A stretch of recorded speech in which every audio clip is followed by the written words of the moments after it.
Now, the Roundball Wrap on KEZI 9 News. Welcome to the Roundball Wrap. I'm Julian Minninson alongside Robbie Fueling. And Robbie, it's kind of bittersweet right now because as we get closer to the end of the season, we get all the playoffs and all that exciting stuff, but it's our last Roundball Wrap of the high school season, which doesn't mean we're going to stop covering the high school teams as they get to the through the playoffs, but it's still sad. It's still a little sad. Last one, but nonetheless, let's have some fun. Starting at the 6A level, Julian. 6A level boys basketball, Grants Pass at South Eugene. Kicking things off in that purple pit.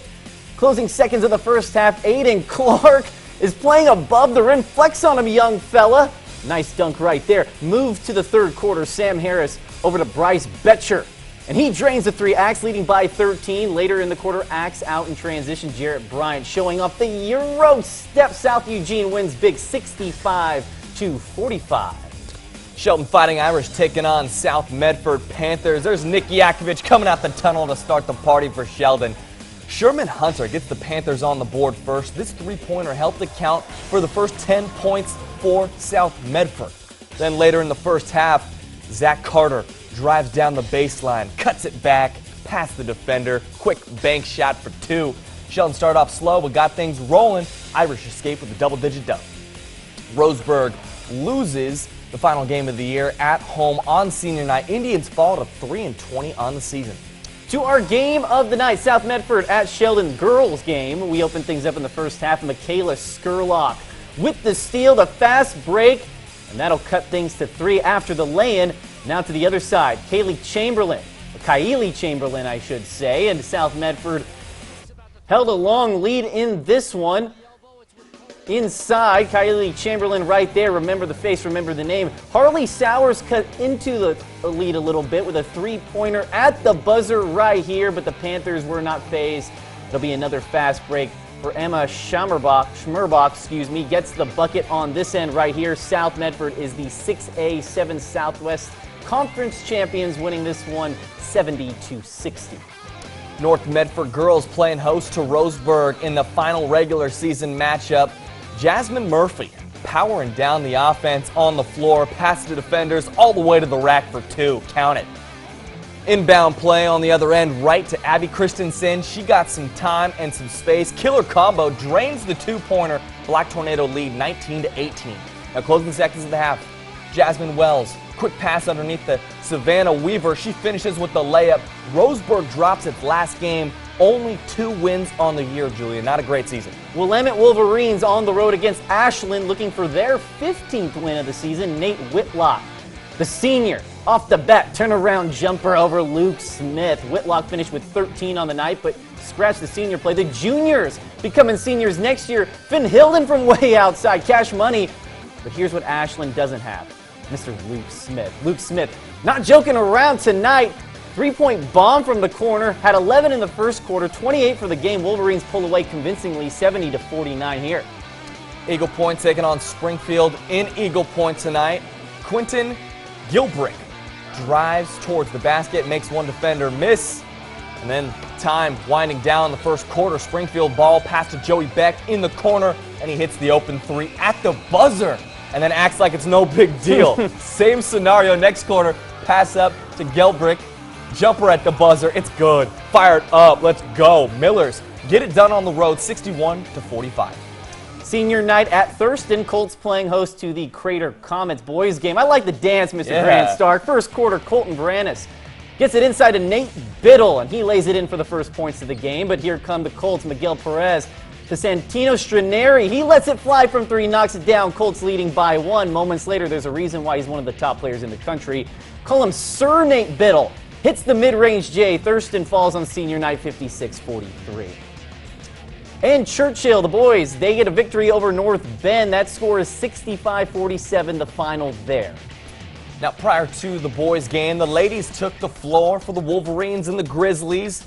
Nina Munson on senior night takes it up her own. Stop, pull up, and shoot bucket. Moments later, Natalie Willoughby on the fast break, passes it. Teammate can't drain it, gets the offensive board. Here's the putback and the 2 points. Willamette up 14-6. Later on, Willoughby doing some more of that. This time takes it herself, fighting through the defense, gets the bucket, and get the brooms out. It's a sweep for Willamette. Senior night for Churchill's dynamic duo, the Elstones, Natalie and Sophie. North Bend trying to spoil the party though. Loose ball picked up by North Bend. Randy Cunningham gets a friendly roll. Just got enough to get it in the rim, but this was Churchill's night. Natalie Elstone to Sophie Elstone. Back to Natalie. That's that sibling connection right there. Inside to Danica Starr. They're going to be tough to beat in the playoffs. Churchill dominates 61-29. Back over at Thurston, Colts hoping to steal one victory over at Crater. First quarter, Colts breaking, escaping the full court press, and Marcella Weiss drops it off to Megan Miller for the easy lay-in. Thurston trailing by 1.